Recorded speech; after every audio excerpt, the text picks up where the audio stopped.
Housing market update. Why aren't housing prices dropping? Where is the real estate tsunami I said was going to happen? When will home prices start to fall? So you have two sides of the coin here. One, home prices and sales are up 9% from this time just last year, and we're in the middle of a pandemic. Two, but 16% of all FHA loans, that's the Federal Housing Agency, are 60 days delinquent. That is the highest amount ever. And there's almost 2 million people that are over 90 days delinquent right now at the time of this video. In addition to that, about 30% of all renters are not paying their rent timely, and the commercial market in many sectors is even worse, especially with retail, malls, office buildings, and many, many multifamily deals in many markets.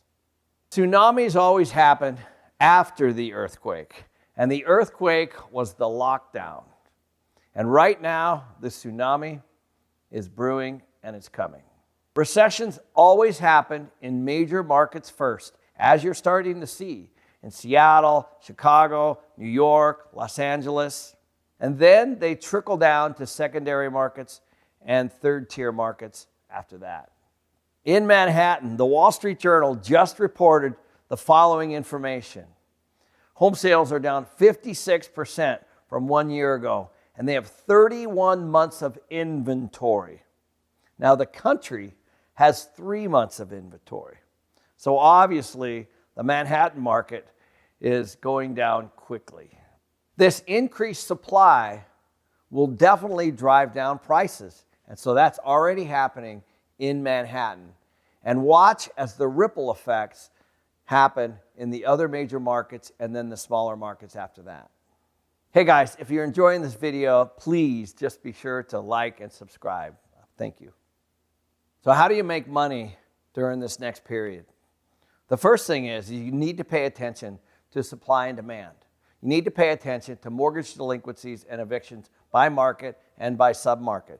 Because as those numbers go up, prices go down on homes, rents go down on apartments. That's how it's going to be, supply and demand. Watch where people are moving. Watch migration patterns. I've talked a lot about this. People are moving all over the place right now. They're doing telecommuting from their offices that they used to be at. There's all kinds of stuff happening. Even people are moving to rural America.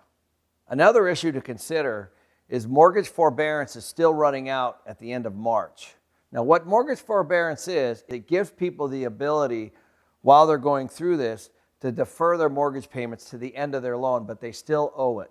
Basically, they just don't have to pay now. As I mentioned earlier, there's over 2 million people that are over 90 days delinquent on their mortgages right now. Unless the Fed comes in and extends it, that is going to bring a lot of supply to the market, and this is exactly what I believe is going to happen. When you start to see that inventory hitting the market from the mortgage forbearance and for people relocating for jobs and or crime, then you too may even see what is happening right now in the Manhattan market in your local real estate market. And that's what I believe is going to happen as you start to see people move around. So be careful not to catch a falling knife. Be careful not to buy something at its peak, obviously.